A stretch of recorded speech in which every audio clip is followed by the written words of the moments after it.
Ens trobem a Andorra, concretament a la parròquia d'Encamp, al pàrquing de les Bordes de les Padrines, a 1.600 metres d'alçada. L'excursió que proposem avui és fer una passejada pel camí botànic de les Padrines, que en uns 30 minuts ens durà al llac d'Angolasters, un llac molt a prop d'Andorra la Vella, amb senders per recórrer i molt fàcil d'accedir-hi. La ruta és planera del tot i apta per fer-la amb cotxets per a nens.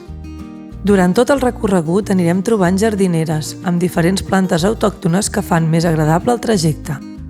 Passarem pel túnel de les Padrines i al sortir ens trobarem amb una font i un salt d'aigua. Des d'aquest punt es pot accedir a la vall de Madriu, una de les valls més ben conservades dels Pirineus i amb moltes rutes per descobrir.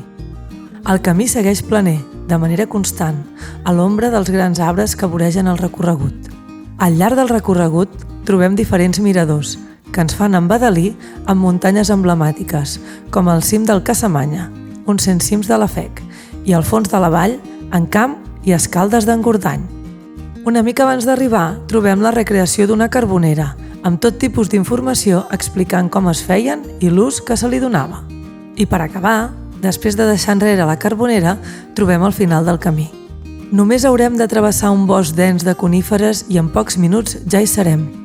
El llac d'Angolasters, situat a 1.616 metres, és d'origen glacial.